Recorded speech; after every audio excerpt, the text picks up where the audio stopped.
Okay, so hello everybody. Good afternoon to the friends who are in China, and good morning to those who are apparently based in Europe. I'm glad to formally start our first webinar of a new webinar series. This is Anna from EURAXESS China, and I'm here with two colleagues of mine as well from EURAXESS China, Halder and Vanessa, that will help me out today through the webinar. And we have two Marie Curie experts. I will quickly start our webinar before going to the main presentation. With a few words to introduce this webinar and to present very quickly EURAXESS China and what we do. As I said, this is the first webinar of a series that EURAXESS China is organizing for this fall 2020. It's the Mobility Compass webinar series that will bring us to different EU countries and the funding opportunities that they offer. So today we are talking about how to apply for Marie Curie individual fellowships. Some of the participants today might have already participated in our first webinar of 2020 on the same topic, on the individual fellowships. That was held at the beginning of May, just a few weeks after the call was open in 2020. So on that occasion, we provided an introduction about the fellowships and some guidelines on how to apply. So today's webinar, 2 weeks from the deadline, we decided to offer a more concrete and hands-on form of instructions on how to draft a proposal to apply for the fellowship. So that's why today we have invited, and we're very glad to have Eugénia Shadlova and Sara-Anne Comel. They are two Marie Curie experts that will provide hints and tips on how to prepare a well-done proposal for individual fellowships. So today's webinar will start with this short presentation of mine, and I will leave the floor to our two experts that will go through a more in-depth presentation lasting around 45 minutes. After that, we will have an extensive Q&A session, so everybody will be welcome to ask questions. If you want to ask questions during the presentation, you're also welcome to do so by using the chat box that you find on the bottom of your window. So you can just type in your question and we will collect them and then reply to them during the Q&A session. The webinar English, but if you feel more comfortable asking your question in Chinese, you can do so because Vanessa is very good in translating, so she will help us translating the question into English for our speakers. Just last piece of instruction for those of you who might want to ask your questions directly, just reach us through the chat box and ask for a slot. So when it's time, we will unmute you and you can ask directly your question. So going back to my presentation, I just want to spend a few words introducing EURAXESS and starting with a question to better understand our audience of today. So please raise your hand through the button on the bottom of the screen if you're currently applying for the Marie Curie individual fellowships. So if you're in the process of finalizing your application and submit it in the last couple of weeks, please raise your hand so we have a better idea who of you is submitting it now, or who is considering to apply in the future. And yeah, so we will have an idea of the numbers. Talking about EURAXESS, I'm gonna start talking about the European Research Area, the ERA. That is a system of scientific research programs that integrates the resources of the EU member states and associated countries. So it's an area of excellent science where some of the best universities in the world are located with one of the highest research output in the world. And even thinking of the Nobel Prize winners, a good number of them were awarded to scientists and researchers who belong to this area. Is also an area of creativity, of great innovation. The Innovation Scoreboard of 2020 was published recently, if you're interested in countries that are specifically funding innovative initiatives. And it's also very vast and complex, exactly because it puts together the resources of so many different countries, more than 40 different countries, so characterized by diversity. So I'm talking about the European Research Area, and it might be difficult for a Chinese researcher, or anyway, a researcher that is interested in it, to navigate through this very complex jungle. So EURAXESS, it's meant to be a support, to be your gateway to the European Research Area. EURAXESS is an initiative of the European Commission, that is the main executive body of the European Union, and we are here to help you in this. I'm gonna spend just a few words on EURAXESS and its three main pillars. There's the EURAXESS portal, that is a website administered by the Commission, and it's a great starting point if you want to start exploring what the opportunities in terms of funding opportunities or research jobs that are offered. There are the EURAXESS support centers, more than 600 centers that are spread all across Europe. So every one of these countries has a few centers. They are meant to offer free of charge support for the mobility of researchers and for their stay abroad. So if you're willing to go to France, you can reach the support centers there, and they're going to help us with many logistic issues. Then there is, last but not least, EURAXESS Worldwide.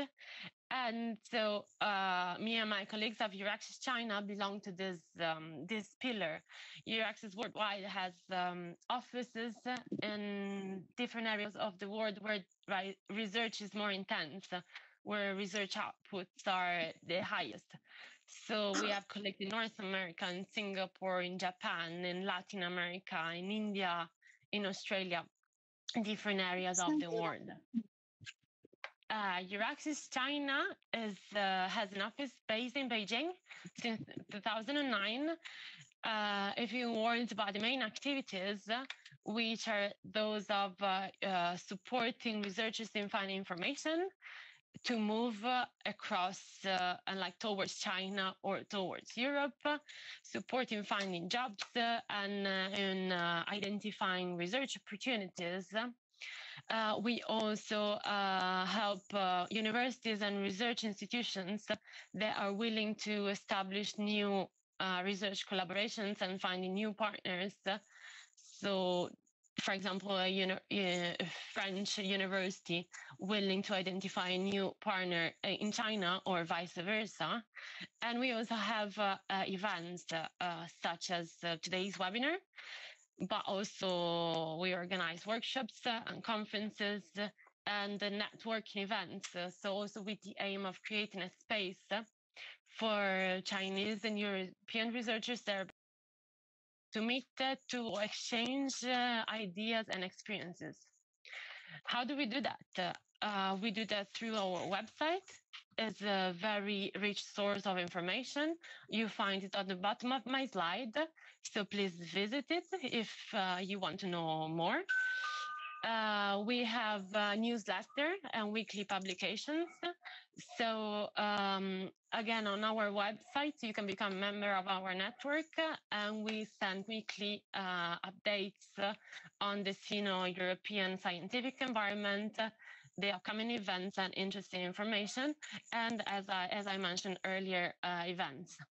So this is the end of my very quick introduction. Please follow us. We have different social media platforms to stay updated.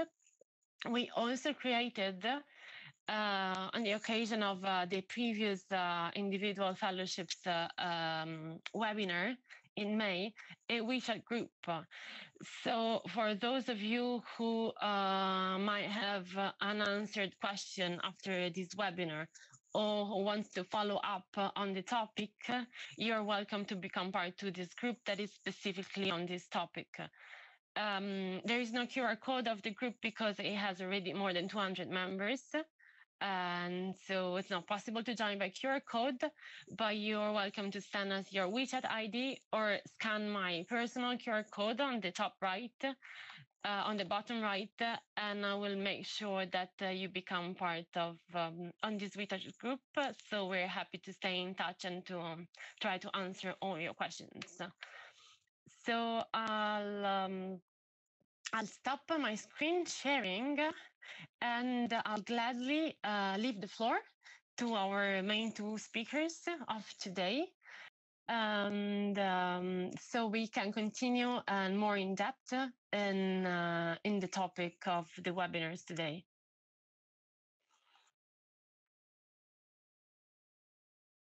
I can see they're sharing their screen. All right. So can everybody see my screen? Yeah, we can. Okay, perfect. So let's start then. First, let me introduce myself and my colleague, Sara-Anne. So the two of us are the national contact point for the Marie Sklodowska-Curie program for France. So we also have other colleagues who are the members of our NCP team. And our main mission is to inform the applicants from France and applicants willing to come to France about the Marie Sklodowska-Curie actions. And so today we are here to do this presentation on the demand of the European Commission and the EURAXESS China. So it's a pleasure to talk to you today, and I hope we'll answer to all your questions. So our today's presentation will be a practical presentation. As you know, the individual fellowship hall is very competitive, and so our main aim today is to provide you different tips and advice on how to write a competitive proposal. But before to start, I would like just to remind you shortly the main rules and the main lines about what Marie Sklodowska-Curie actions and individual fellowships are. So the individual are one of Marie Sklodowska-Curie actions. So there are also innovative training networks that fund networks for doctoral training, research and innovation staff exchanges that fund exchanges from Europe to third countries. There is exchanges of research staff or between academic and non-academic sectors inside Europe. So these two are usually always led by consortia and not by individual researchers. And the co-fund instrument that is meant for funding agencies to co-fund doctoral and postdoctoral programs run on national, regional, or local level. And the individual fellowships that will interest you and that are meant for individual researchers are the action we will talk today in detail about. So currently there is a call open with a deadline on the 9th of September. Then the evaluation will be led from October to December 2020. And so the first results will be announced early February 2021. And the first project may start at the earliest, the 1st of March 2021, and the latest, the 1st of December 2022. So please note, so if your project is successful, you have up to 2 years from the call deadline to start. So just a short overview of the main features of the MSCA individual fellowships. So these fellowships are meant for experienced researchers, and experienced researchers in the European Commission definition are either the researchers who already obtained a PhD diploma or the researchers who have more than 4 years of experience in research. That means that these researchers already obtained a diploma that allows them to enroll in doctoral studies, and they actually performed research work. That may be work as an engineer or some training, and so in total may justify more than 4 years of experience in research. So also the applicants may be of any nationality. The exception is made for global fellowships and for reintegration panel, where so these two grants are meant for EU or associated countries nationals or long-term residents. So that means that those who have lived at least 5 years in EU or associated countries. But so these are only these two types of grants, and there are also other types of grants, or most of them, that are actually open to researchers of any nationality. So the nationality is not a criterion for them. So some other definitions that we'll use today, and I would like to clarify before, so to remind you. So we'll talk about academic sector and non-academic sector. So what does it mean? So academic sector designates either higher education establishment, so universities or higher schools, awarding academic degrees, either non-profit research organizations, either international European interest organizations, and everything that does not enter in these three categories that I just mentioned will be non-academic sector. So in other words, non-academic sector are not only industries and enterprises. So these may be also NGOs, museums, hospitals, some public administrations, everything that, so all organizations whose main mission is not research.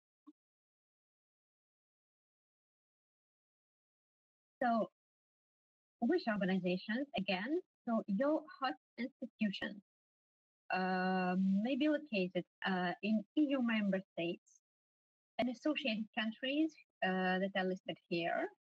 And we will also talk about the third country.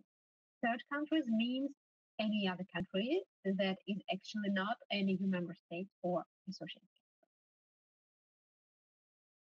So also, just to remind you the eligibility rules, there is a mobility rule, which is very important to respect.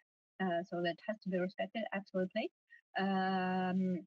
So there are different mobility rules for different types of individual fellowships. So for the standard European fellowships, for the global fellowship, the rule is not to have, and for society and enterprises panel, so the rule is not to have lived more than 12 months in 3 last years in the country that will be your future host institution, and for the global fellowship for the host institution in the third country. And for the other panels, for integration and career start, this window is a bit larger, so the applicant must not have lived or carried out his or her main activity in the country of the host institution for more than 36 months in 5 less years. So it's a bit long. So some of, as I just mentioned, some of panels, such as reintegration and global fellowship, have also the nationality criteria. And there are some other eligibility conditions that apply for society and enterprise panel, where the host institution has to be non-academic, and for career restart panel, where the candidate must justify a career break just before the application. So also, please note that this call is bottom-up. It is open to all research fields and divided in 8 scientific panels for the evaluation. So chemistry, social sciences, economic sciences, engineering sciences, environmental sciences, life sciences, mathematics, and physics. So the actors of the project are an experienced researcher, so a candidate that may be of any nationality, with an exception, as I already said, made for integration and global fellowships, one host institution, and one supervisor. So the host institution must be based in a member state or an associated country, and the supervisor, so at the moment, you already must have identified your future host institution and your future supervisor. And moreover, your host institution and your supervisor should help you in the preparation of your proposal. So which activities are funded in the MSCA individual fellowships? So it is, of course, research, but what is also very important is training. Training for the future fellow, for the candidate, because this project, it is not only the research project, this project must be a real opportunity for your future career, and it must represent a real added value for the fellow and for his future career. So that's why the training through research is in the heart of the project. So you must think with your supervisor about the training you will benefit from and describe this training in your proposal. So the project must offer hands-on training activity for the development of scientific skills and transferable skills. So we'll talk in more detail later about it, but transferable skills are also what is called soft skills. So it is not scientific skills, but the skill that may help you in your future career.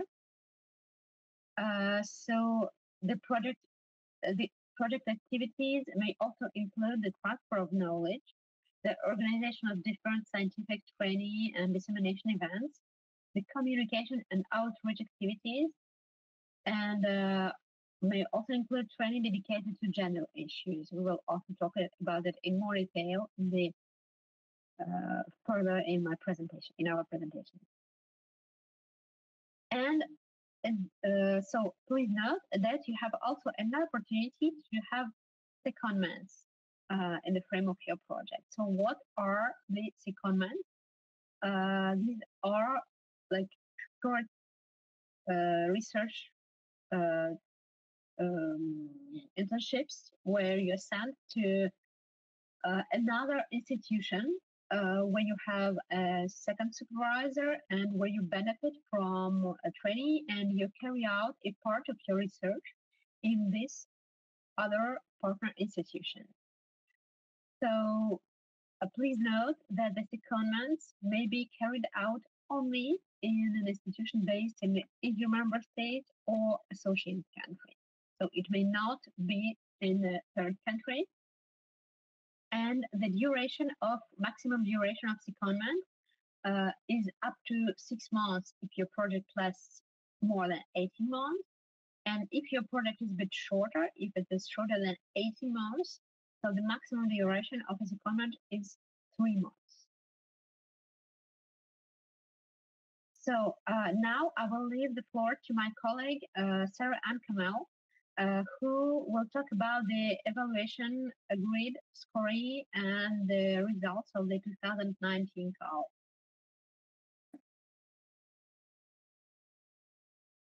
Hello. So, yeah, can everyone hear me? Is it fine? Yeah, very well. Okay, perfect. So I will actually stop the screen share and share my own the other on my side, because otherwise I cannot move the slides. Okay.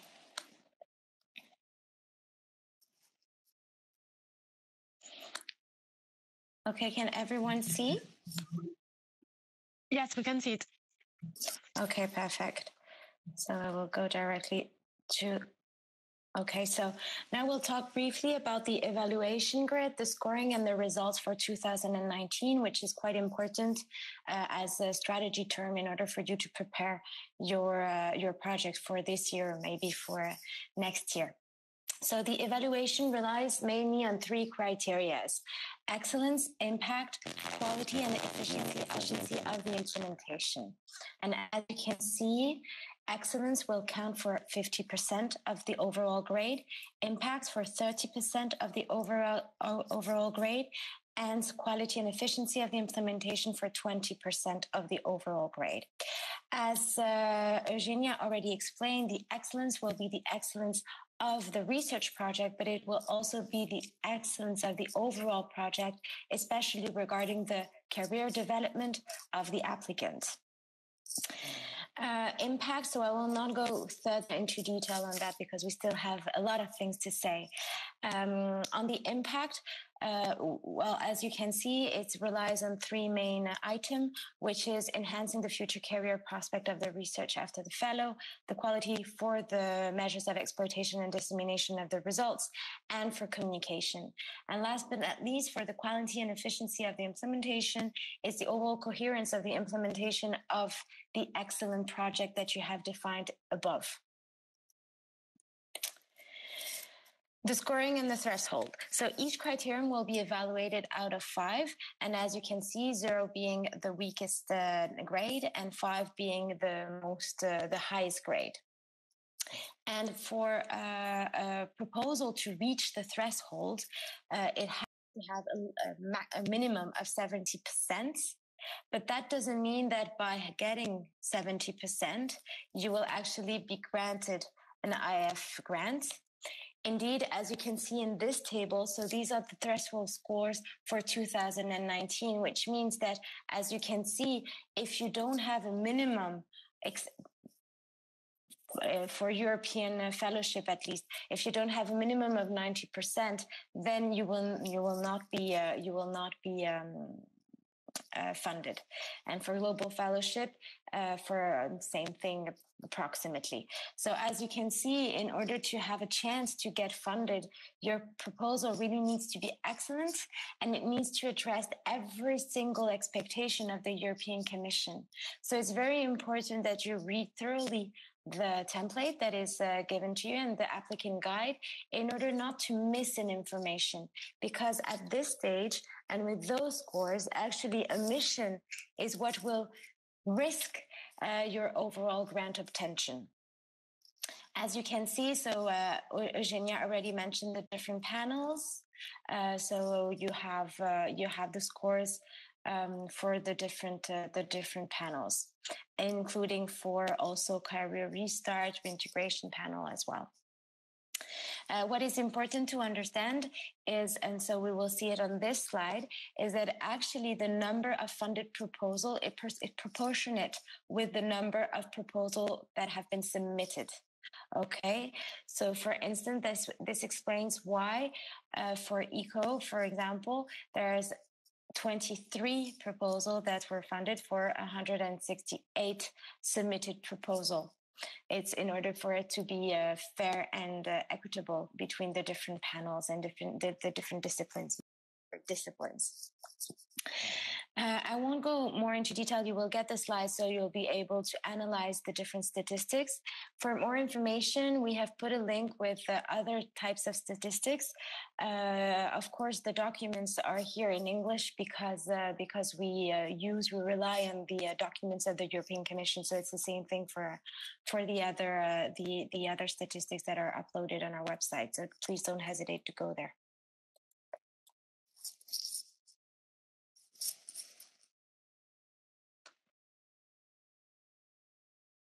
So I will let the floor now to Eugénia.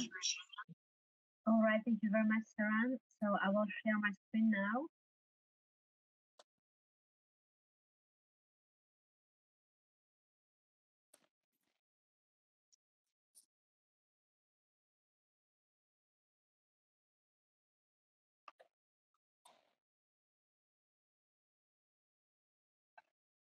All right, can you see it? Yeah, I can see it. Okay, perfect. All right, so now we'll move to the part 4 of our presentation, which is actually exactly about the drafting tips. So we'll try to provide you advice on how to write a quality proposal. So please know that these advice are based on the analysis that my colleagues have done of the evaluation reports for the EF call. So as you know, at the end of evaluation, all the applicants get the evaluation summary report. So we have analyzed a great number of these reports. And so these advice and tips are on on the remarks that the applicants got, both positive and negative, in these reports. Okay, so as Sara-Anne has just explained to you, there are three criteria for evaluation: the excellence, the impact, and the implementation. And actually, your proposal is built conforming to these three criteria. So there is the excellence part, the impact part, and the implementation part. And so our advice and tips will be on these, divided also on these three parts. So let's start with excellence. So the part excellence is about the scientific project, but also, as Sara-Anne just said, it is about the career development of the fellow and the impact of this project on the career development of the fellow. So actually, the researcher's career are in the heart of Marie-Sklodowska curie actions, and please keep it always in mind when you write your proposal. So of course, the scientific quality is very important, but what is actually of great importance is to show why this project is a unique opportunity for you to boost your career, why it is actually a springboard for your career, whatever is the stage of your career today. So let's start with the scientific project. So start writing your proposal with introducing clearly the issues to be solved and dealt with. So your proposal, of course, will be evaluated by the peers, but some of these peers may be not the experts exactly in your field. So use a language that is actually quite clear and accessible, even for people who are not exactly the experts of your field. Give contextualization elements. So that means don't forget to introduce references to theoretical work and research activities that have already been carried out on the topic. So this is really important to put the project in the context. Also, you must submit a project that will rely on detailed and solid preliminary data or build on major previous work. So this may be data you have collected or some other people, your collaborators have collected, and you have access to it. So it may be your work or the work of your peers. So by detailing this and explaining that your project is built on important preliminary work, you get more credibility in what you plan to do.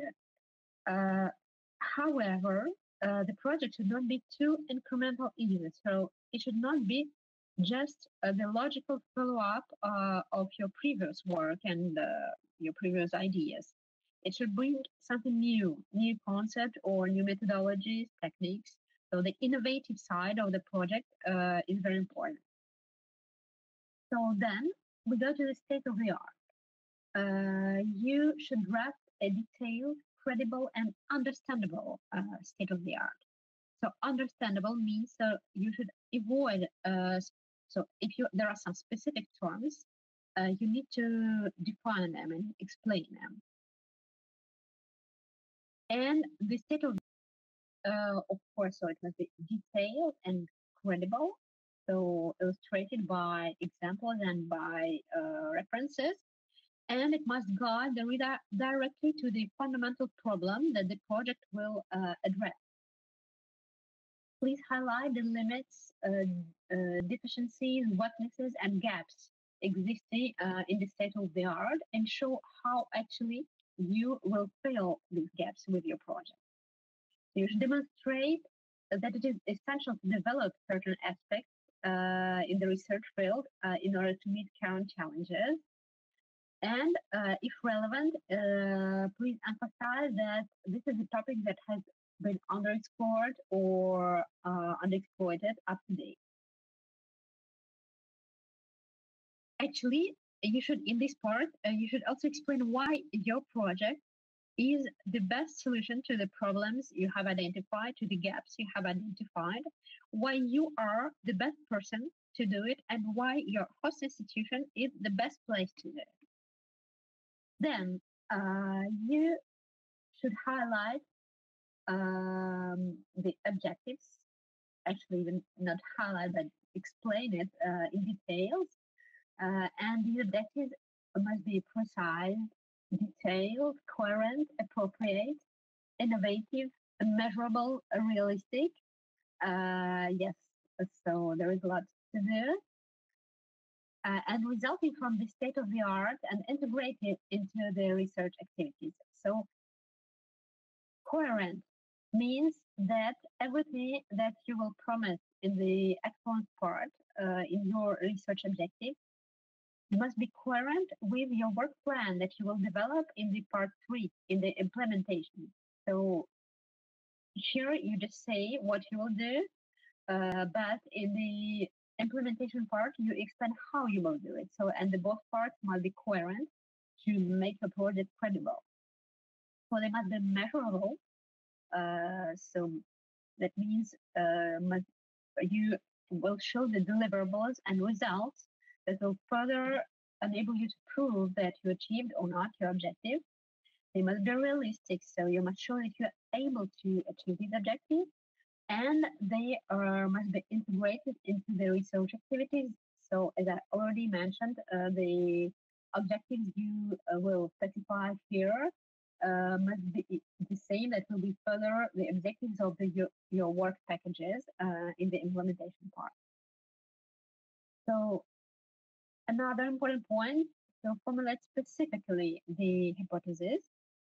So I would say that if your hypotheses are to approximate, you may lose the very essence of the question. So these hypotheses must be supported and argued. Also, please demonstrate that they will allow you to go beyond the state of the art. Describe new achievements, new expected results. So please know that the objectives are actually what you aim to achieve during the project, and the results are what you will get. So the objectives are to study some issue, for example, some question, and the results are, for example, the publications you will do. Finally, indicate that the objectives are related to your previous research work and are credible in terms of respective expertise of the applicant and the host institution. So these 3 points should make it possible to highlight what has been done so far in the field of the research by the scientific community and by the applicant and by the host institution, and what are the remaining challenges that the project will solve and overcome. So let's move to the next slide. So the credibility is actually a very important keyword that you should keep in mind. So you must show that your proposal is innovative, excellent, original, relevant, but at the same time, it must be credible and feasible. So you must show that you are experienced enough and your previous work was solid enough, and your methodology is enough, also enough solid and enough adapted to what you want to do. So you are able to do what you promised to do. So again, your project must be original. That means based on original data analysis techniques to test new scenarios or use of data from recent experiments. It must be innovative, being the first to propose this type of research, or allows the development of the first model in the field, or could be applicable to many other current problems. So the innovation may be on different levels, maybe in the concept, in the methodology, in the application, but in the training may be also innovative. It should be stimulating. That means that if successful, it will be a great step forward for the whole discipline in Europe or for the part of it, or enable a better understanding of. Also, it must be timely. So you must show why, you must answer to the question actually why today is the best moment to carry out this project. So, and as I already said, it must be credible and feasible. So you should clearly identify the period for your project, outline the steps, the strategy to be followed to carry out your project, and describe in detail the new techniques that will make a significant contribution. Also, another keyword is the multidisciplinary aspects, multidisciplinary character of your project. So that multidisciplinarity may be inside your scientific project. It may be also brought by the teams that will be involved in the project, by the multidisciplinary expertise that we will mobilize, by the application for different disciplines. And of course, it should bring a significant contribution to the applicant's career by opening to the applicant different opportunities in pathways in different areas. Finally, please highlight the capacity to achieve scientific advances in the field, to obtain new results and new knowledge, the capacity of the applicant and of the host institution. Take into account all scientific aspects, different methods, procedures, factors, environments. And so, as I already mentioned, new career opportunities to the applicant. This is very important. We already mentioned, so the career development of the applicant is in the heart of the Marie Skłodowska-Curie actions, and so you must show why this project is a unique opportunity for you and what new career opportunities it will open to you in both in academic and non-academic sector in different countries. So this is really a crucial point. And also, you should take into account the gender aspect of the project and gender balance. So what is it? So there are 2 points to be taken into account. So the gender aspect of your research. So if your research is concerned by the gender aspects, like you are a researcher in life sciences and you will make study on moths, so you should or other animals, whatever. So you should study both the impacts or to use for your study both male and female specimen of the mice, or for example, you study the consumer behavior for different food. So you should both take into account the male and female behavior. So, and if your project, for example, is in mathematics or physics and not absolutely involve gender aspect in your research, you should just mention it, just to say that your research is not concerned by gender aspects, but gender. So the second point here is also a gender balance. So that means the male and female participants involved in the project, both concerning the candidate and the supervisor and the people from the laboratory team. So the gender balance among the project participants should be respected as much as possible. So please pay attention to it and explain it anyway in your proposal. So let's move to the third slide. Again, as I already said, your project must be credible. So you should highlight the collaborations created that fit to the needs of the project. So the collaborations that you will create when you will come to your future host institution. Actually, this is also about your the project credibility and feasibility. So how this collaboration will help you to achieve your objectives, but also how this collaboration will be an added value for your future career. So if your research team is involved in several European networks, has a lot of collaborations, or if your future supervisor has actually a very important and excellent international network or important partnerships with industry. So please, as much as possible, explore it and exploit it for your project and for your trainee and for your career opportunities. So this will actually help you to get points in your proposal, and please, this is just an opportunity for you to enlarge your future career perspectives. So also don't neglect possible applications and exploitations of your future project results. So Mike will talk about it in more details in the impact part, but you should also short in the action part. Indicate the competition in the field. And so this is really important to demonstrate that this is not just one project among many others, but that it will go further than what has been done so far. So that your project is different,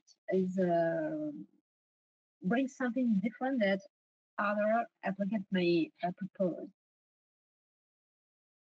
So as I already said, you should describe the networking opportunities and show how the applicant will be able to interact with different networks in the future host institution. Another important part is your methodology. So actually you must describe your methodology and approaches in detail and show how you will address the objectives that you have just listed. So the methodology part will help you to show your credibility. So, of course, it's a very good point if your methodology is innovative. It must be adapted to the project and help you to achieve the project objectives and use updated methods. It should be based on existing procedures and supported by preliminary results or preparatory work. And so your methodology must cover all steps necessary to achieve the objectives. It's a good point if you use innovative approaches and include advanced techniques. Okay, now let's talk about the knowledge transfer and the training of the researcher, which is described in the excellence part, and which is very important. So until now, we have talked about the scientific project, and the transfer of knowledge and the training is another very important part. So what it is? So first, actually, this project must bring an important added value both for you and for your host institution, for the team in your future laboratory. So you should describe both the knowledge that you will learn from them. So the knowledge, the expertise that your future host institution and lab has developed so far, and that you will learn from them. And you should also list the knowledge that you have and that you can teach to the host laboratory team. So you should emphasize the added value for both, and think over and describe in detail the way you will facilitate the transfer of knowledge. That means what events, what activities you will actually put in place to facilitate the transfer of knowledge. These may be laboratory seminars or some trainings that you will organize, or trainings for PhD students in the laboratory to show the transfer of knowledge from you to the host laboratory team. So this is very important. Please don't neglect it. And on the other hand, how you will learn from them, that may be also in the frame of different laboratory seminars or conferences, or you may have some trainings purposely organized for you. It may be also some formal exchange, some informal exchange between you and the laboratory team or your future supervisor. And as far as your training is concerned, so there is, of course, the training through research, through the research project you will carry on. But also there may be specific training activities that may be planned, that may be funded through the project funding you will get. This training may be scientific, technical, but also on transferable skills and personal skills. So that is also very important. So please think about it now, or maybe you already did it, and describe it in your proposal. So it is actually very important to show that you already thought about it and that you already contacted your host institution or necessary actors to just to put in place this training. That something was already planned, something maybe further planned. But please, so this is an important part, and you must show also your credibility that you took this issue seriously, even now. So training must be relevant with the project objective and with your career objective. So that's why you should think about it right now, but it can be also further adapted to your career objective that may change, or that you may further identify other needs in training. So this training must be in connection with the project, complementary with your past experience, and in line with your career objective. Please note that if you are already a senior researcher, as actually individual fellowships are not only an opportunity for young postdocs, but also more senior researchers may apply to it. And even if you are a senior researcher, you should also think about training you would like to benefit from. There might be some competences you would like to develop in management or intellectual property or something else. So please discuss about it with your future supervisor, and don't neglect this part of the proposal. And if the secondment is planned, so the secondment is a good point, but it is not obligatory, so it's not mandatory. Please describe the training that you will benefit from during a secondment. you must show that the training you benefit from will contribute to the expansion of your career opportunities. Also, please emphasize the complementarity between your previous experience and the proposed project in the frame of, in the sense of training and network expansion. Distinguish the knowledge, skills, and know-how that you will develop in relation with your past experience. Indicate the planning and the format of training courses. Actually, a good thing would be to just present it in the form of a table by giving a title of the training you will benefit from, the training provider, and the planned date for the training, or if it's not scheduled yet, just to indicate that it is scheduled later. And the same for the training you will provide for the laboratory team or for people external to the laboratory, like master or PhD students. And you will see in the proposal template, there is a career development plan that is mentioned. What is it actually? So please know that you don't have to put the career development plan right now in the proposal, but you will have to prepare it at the beginning of your project with your future supervisor and update it, regularly updated during the project. You can find an example, easily find an example for it if you just take career development plan in a research engine, or you can just ask our colleagues from the EURAXESS to provide you a template actually to document where you highlight your career objectives and where you detail the training you will benefit from and how you will actually achieve this career objectives. You should mention in your proposal that you are aware that you will have to do this document and that you will put it in place at the beginning of the project with your future supervisor. So another important point of the actual part is the applicant himself or herself. So that must be actually a researcher that has a good potential to achieve a scientific maturity and become a good scientist. So actually, you must show where you are today, what are your publications or significant achievements.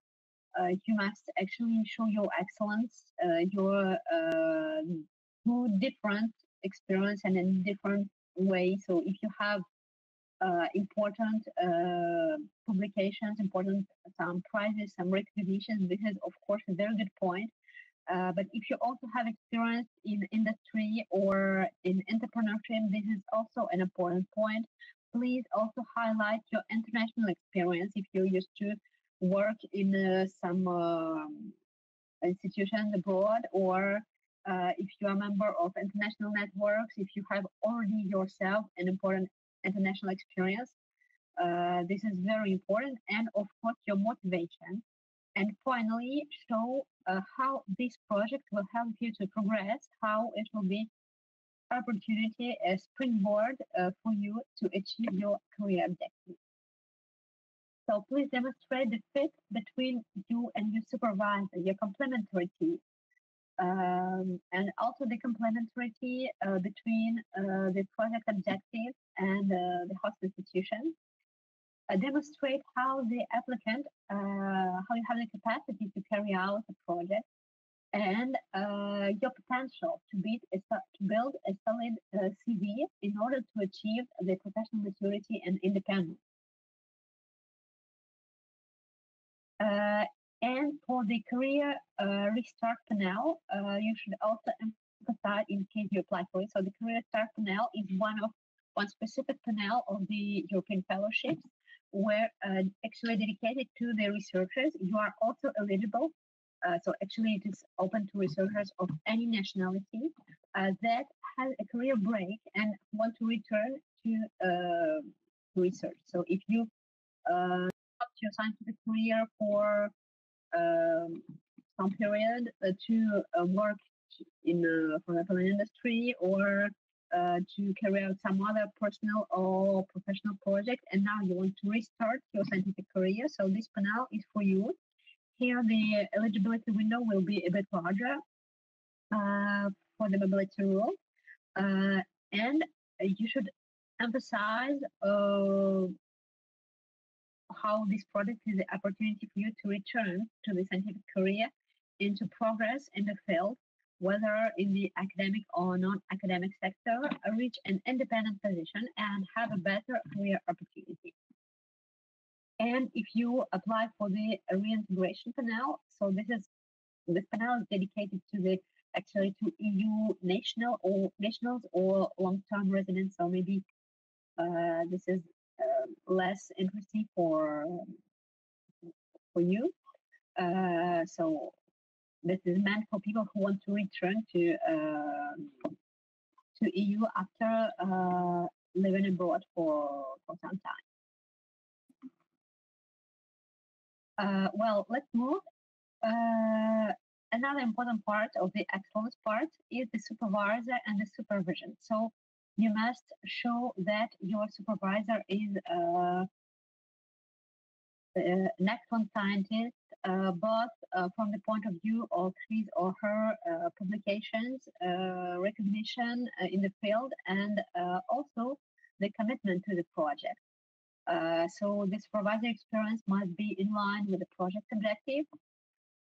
You should describe in detail your supervisor experience and also his or her scientific network and collaboration, and how your supervisor will open this scientific network to you, to the fellow. Also indicate, it might be relevant to indicate if he or she has experience in European projects, and if he or she has experience in industry. Please also show that your supervisor has necessary time to dedicate to the supervision, as actually sometimes if you work with some superstar supervisor, somebody very brilliant and very renowned, sometimes this person may be actually very busy and have a lot of other postdocs, so not always have the time to dedicate to them. So please show that even though your supervisor is somebody very excellent and very demanded, that he or she will, however, be able to dedicate necessary time to you. And please also demonstrate the supervisor's ability to train and mentor researchers, for example, by giving the examples of the former postdocs or PhD students trained or supervised by him or by her, and what they became today. And don't forget, if the secondment is planned, also to introduce the supervisor, your secondment supervisor, and his or her experience. And actually, all these points I just mentioned for the main supervisor, we should also highlight them for the second supervisor.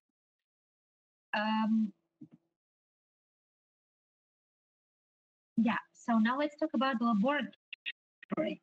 So, which is also very important, the environment where you will find yourself, both the environment of the laboratory and the host institution environment. So if your host institution is big research institute or university, please describe its ecosystem in terms of different opportunities it will provide to you if you have access to for example, the library, or to different initiatives to advise the entrepreneurs, or if you will be given access to matchmaking services or to technology transfer services. Actually describe what are the services that the host institution will offer to you, and what is the scientific environment of the laboratory, the expertise of the team, the infrastructure you will benefit from. And please also show that your already contacted people, necessary people, and you made sure that you will have access to necessary services and necessary infrastructure. So demonstrate the facilities you will have access to, demonstrate the administrative support you will benefit from, demonstrate how the cooperation with other researchers will be facilitated, talk about the events to promote social and professional relationships among the members of institutions. And yeah, also, it is important if your host laboratory already has experience in hosting foreign students or postdocs or marine security postdocs, just mention it, as this is actually a very important and good point. And if you already had collaborations with your future host institution, please also mention it. It will be a very good point to show that it is actually a possibility to reassure the evaluators about how you will be integrated in your future team. So if you already have an experience working in your future host institution, if your future laboratory, if you know these people, if you have a good contact with them, it will help you to just to easier integrate the laboratory team and just to facilitate your work when you will come to this host institution. So also don't forget the institution hosting the secondments, if these secondments are foreseen. So please explain in the same way as you introduce the main host laboratory. Please also highlight the same points for the secondment host institution. So finally, there are two important documents, which are the European Charter for Researchers and the Code of Conduct for the Recruitment of Researchers. So your host institution should be aware of this document and respect the rules that these two documents announce. And I also advise you to read them and to make sure that adjustments will be made in line with these two documents by your host institution. So let's move. Finally, if the secondments are foreseen, you should highlight the added value of the secondments in relation to the project. Show how the secondments will help you acquiring additional skills and multidisciplinary skills. How it will offer you the opportunity to work with renowned teams, and how it will offer you the future career opportunities, and also indicate the excellence of this partner institution that will provide the secondment. So should we have a break for questions now, or should we keep all the questions for the end of the presentation? As actually I've just finished with the excellence part, and I can move to the next part, to the impact, or we can just take some questions for the excellence part. Thank you, Eugénia. We have already collected quite a few questions. So if you like, we can have a sort of break through your presentation and start with some of the questions that already have been collected. Can I suggest? So if you're happy. I would suggest that we wait with the questions until the end, unless there's some questions only about the excellence part, because I guess that's the part that you're just finishing, right, Eugénia? Yes. Yeah. Is there any questions right now about the excellence part only? Because if you have any questions about the excellence part, there will be a really good time to ask them right now. Otherwise, I'm afraid that we'll go very off track, because there's a lot of questions about a lot of different things.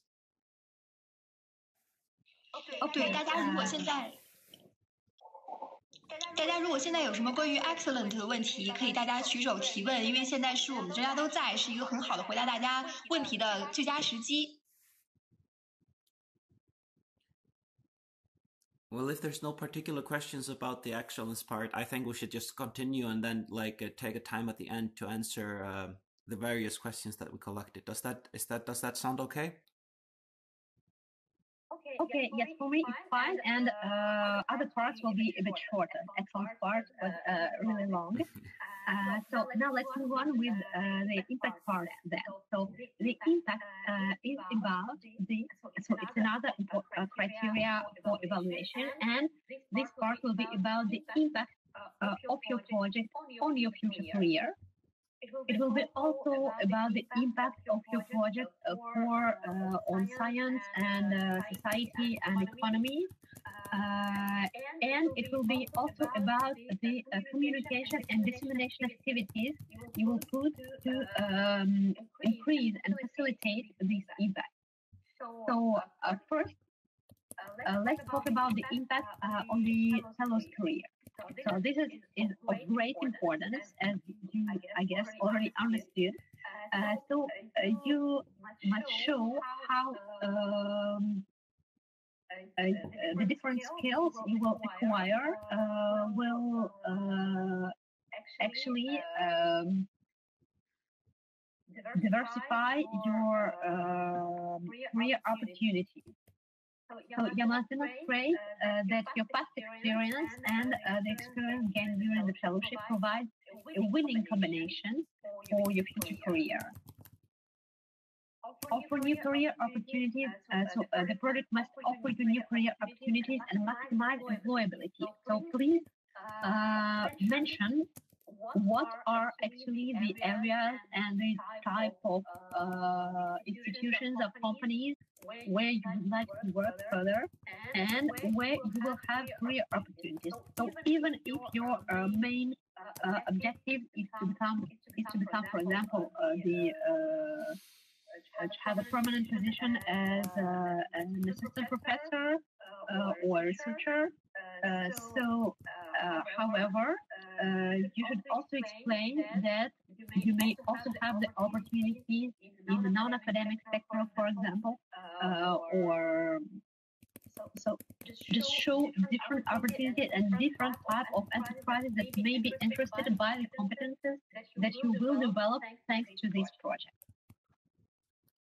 So the project should also provide the opportunity to work in a multidisciplinary and stimulating environment that will be actually of great added value for the fellow's career. The project, you must show how the project will help you to achieve an independent research position. So how, based on your current achievements, plus what you will do in the frame of the project, training you will benefit from, will help you to achieve an independent research position. You should show how you will enlarge your network thanks to this project, how you will benefit from the exposure to the non-academic sector, what new skills you will develop, for example, that may be demanded in the non-academic sector.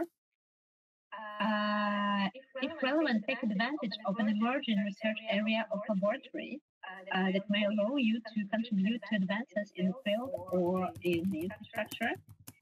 And actually, please talk about the career development plan that I have just mentioned and that you will develop with your future supervisor in the beginning of the project, and where all these training you will benefit from will be listed and explained in detail.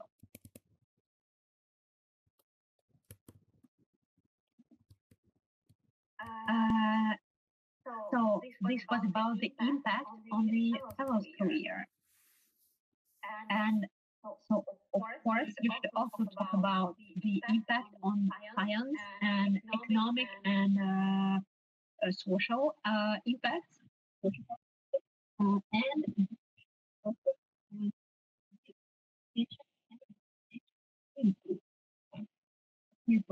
what is it? Actually, the how in the future post institution will communicate the project results to different potential end users. So these end users may be academic institutions, so you will communicate on your project results through the conferences you will take part in, or it may be industry, it may be policymakers, and please know that your dissemination activities should be adapted to your target audience. So more exactly, you should think about the results you will get, about who may be interested in these results, what different type of stakeholders may be interested in this result to use them, so the academic for future research and teaching, the industry for exploiting, the policymakers to adapt their policies, and what are the measures you will put in place to disseminate your results to these target audience. So actually you should present in your proposal a concrete draft plan. So that is the dissemination plan specified by target audience, where you clearly explain how you will disseminate your project results to increase your project impact. And what is communicated? So this will happen mainly at the end of your project, I mean your dissemination activities, as it is about the results, and you will get the results mainly at the end of your project. And what is communication? So communication is how you communicate about the project itself to the citizens, to very large public, and the objective here is actually to raise awareness of the citizens on the research that is funded by Europe. So these citizens may be school groups, these may be just some different social professional categories that may be that just should be aware of your results without to know in very detail what you do in your project, but just to just the objective is just to raise the awareness about the issues that your project deals with. And please, for these activities, ask for help your future host institution, because sometimes they already organized some regular events to communicate to citizens. Sometimes they work with different communication agencies that may help you with it. So I understand that this is not an easy exercise for a scientist, and so that's why please don't hesitate to ask your future host institution for help.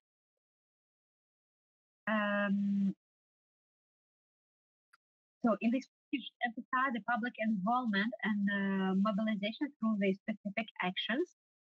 So public involvement is actually about how you will try to raise awareness of the public about what you do in your project.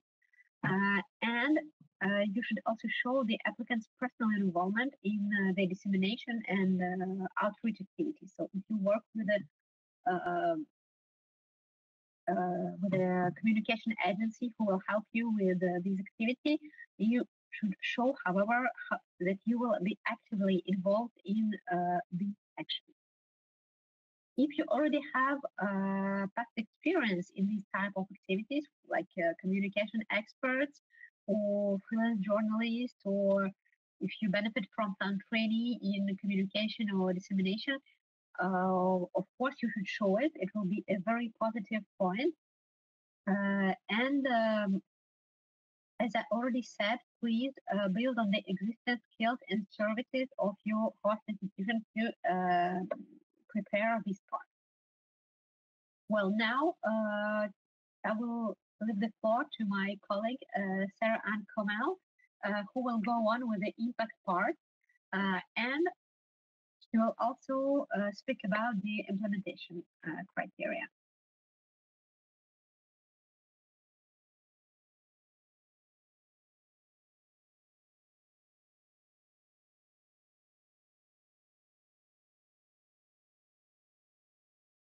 Green? Very clear. Okay, perfect. So I'll go on with that. Okay, so the third item of impact actually is exploitation and intellectual property. So first of all, don't stress. It is not compulsory to have exploitable data and intellectual property issue.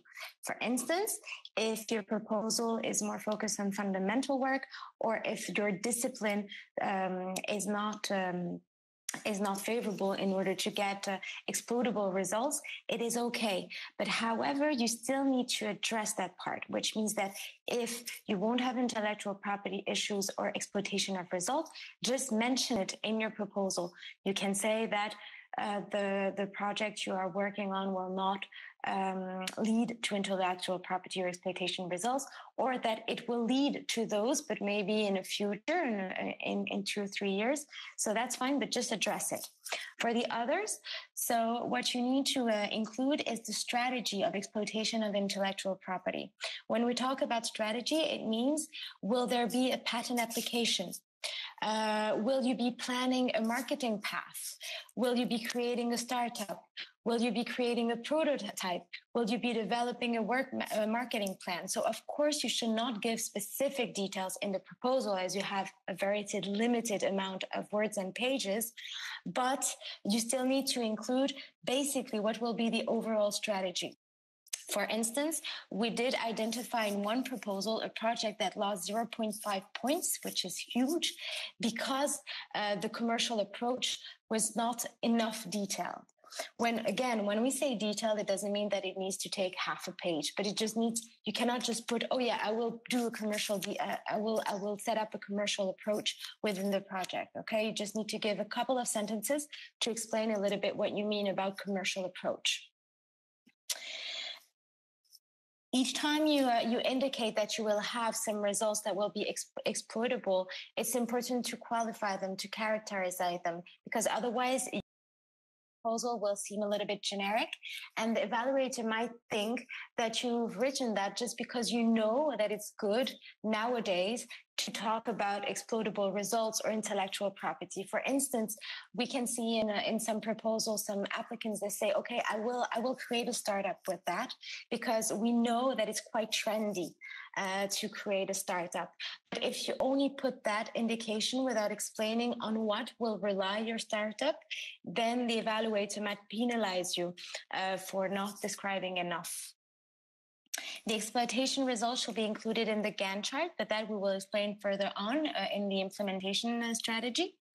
And you should also insist on who will be supporting you in the exploitation and of your results. That means that you are not an expert on that, which is completely normal, but theoretically your host institution should have a department.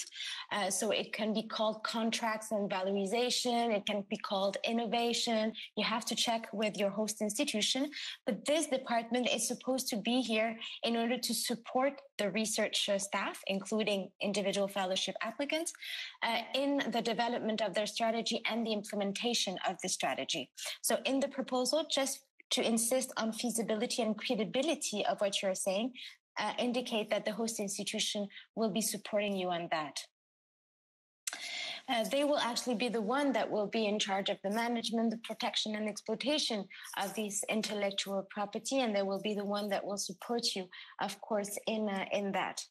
In this part, don't hesitate also to talk about your own experience, which means that if you or actually also your supervisor or the laboratory are in the habit of patent application, don't hesitate to say that you have already experienced that and that you understand this, which is also why you're quite confident that you will be able to exploit the result that were made possible through the IF project. Benefits. So here is quite a long list, so I will try and be short, but what you need to show is how what will be the impact on the research theme that you have chosen. The impact can be on different level. It can be an impact on a scientific level. It can be on an economic level. It can be on a social level. It can be on a technological level. So you need really to identify which are the consequences, positive consequences of your project research on the overall community and at a European, but also at an international level.